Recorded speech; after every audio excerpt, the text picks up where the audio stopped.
അച്ചടക്കലംഘന ഏതെങ്കിലും വ്യക്തികളല്ല, മുതിർന്ന നേതാക്കന്മാർ കുറച്ചുകൂടി റെസ്പോൺസിബിളായിട്ട് പെരുമാറേണ്ടതായിട്ടുണ്ട്. കാരണം പുതിയ കാലഘട്ടത്തിൽ ജനം ആവശ്യപ്പെടുന്ന ചില കാര്യങ്ങളുണ്ട്. കോൺഗ്രസ് അധികാരത്തിലേക്ക് വരണമെന്ന നിർബന്ധ ബുദ്ധി ജനങ്ങൾക്കുണ്ട്. ആ നിർബന്ധ ബുദ്ധിയെ നമ്മൾ ക്യാരി ചെയ്യണം. മാത്രമല്ല, അത് ചെയ്യാതിരിക്കുക എന്ന് പറയുന്നത് ജനങ്ങളോടുള്ള വലിയ വെല്ലുവിളിയാണ്. കാരണം അത്രയ്ക്ക് കേന്ദ്ര സംസ്ഥാന സർക്കാരുകളോട് പൊറുതിമുട്ടിയിരിക്കുകയാണ് സംസ്ഥാനത്തെ ജനങ്ങൾ, ഈ നാട്ടിലെ ജനങ്ങൾ. ഞാൻ ഇന്ന് പറഞ്ഞ ഗൗരവതരമായ വിഷയത്തെപ്പറ്റി നിങ്ങൾ ആലോചിച്ച് നോക്കൂ. പേവിഷബാധയുടെ പ്രതിരോധ കുത്തിവയ്പ് ഏറ്റെടുത്തതിന് ശേഷം 20 ആളുകൾ മരിക്കേണ്ടി വരികയാണ്. ഈ നാട്ടിലെ ജനങ്ങൾക്ക് ജീവിക്കാനുള്ള അവകാശം പോലും സർക്കാർ റദ്ദ് ചെയ്യുകയാണ്. അതൊക്കെയാണ് ചർച്ചയാകേണ്ടത്, അതാണ് ടാഗ് ലൈൻ ആകേണ്ടത്. അതല്ലാതെയുള്ള ഒരു ചർച്ചയും അത് പാർട്ടിയുടെ നല്ല ആരോഗ്യത്തിന് ഗുണകരമാകില്ല.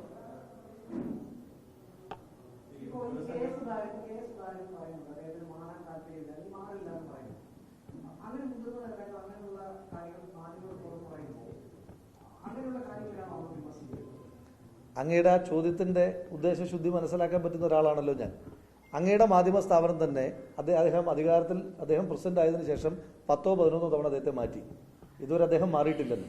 അപ്പൊ അതുകൊണ്ട് അത്തരം ദുഷ്ടലാക്കോട് കൂടിയിട്ടുള്ള ചോദ്യങ്ങളെ അതിന് ഒഴിഞ്ഞു മാറാനുള്ള പക്വത മുതിർന്ന നേതാക്കന്മാർ കാണിക്കണമെന്ന് ഞാൻ പറയുന്ന പത്രസമ്മേളനത്തിൽ തന്നെ ഞാൻ ആ ട്രാപ്പിൽ ഒന്ന് വീഴാൻ പാടുണ്ടോ?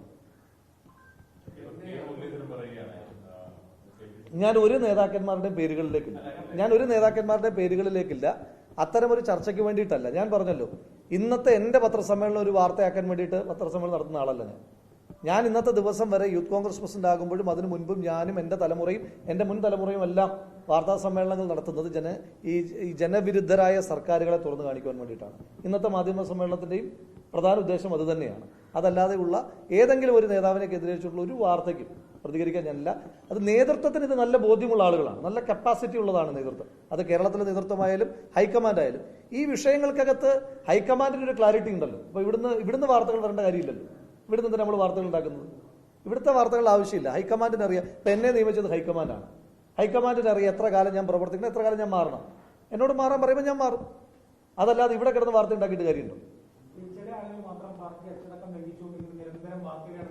ഞാൻ അതിനകത്ത് ഒരാളിലേക്കും എൻ്റെ പത്രസമ്മേളനമോ എൻ്റെ പ്രസ്താവനയോ വിരൽ ചൂണ്ടാനായിട്ട് ആഗ്രഹിക്കുന്നില്ല.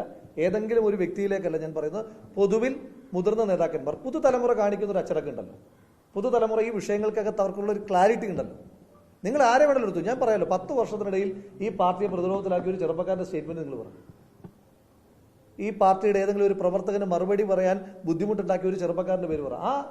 ആ ഉത്തരവാദിത്വം മുതിർന്ന നേതാക്കന്മാർ കാണിക്കണം. അത് ഏതെങ്കിലും ഒരു പേരിലേക്ക് ഞാൻ കിടക്കുന്നില്ല. എല്ലാവർക്കും അത് ബാധകമാണ്.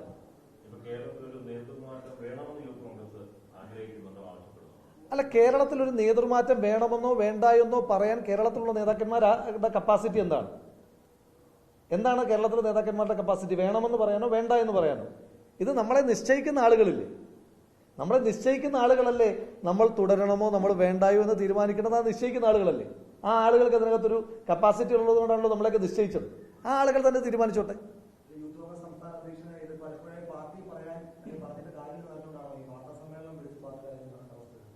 അല്ല, അങ്ങനെ പാർട്ടിക്കകത്ത് പറയാനുള്ള സ്പേസ് ഉണ്ടായിട്ടല്ല. പക്ഷേ ഇന്ന് പറയണമെന്ന് തോന്നി, അതുകൊണ്ട് പറഞ്ഞു.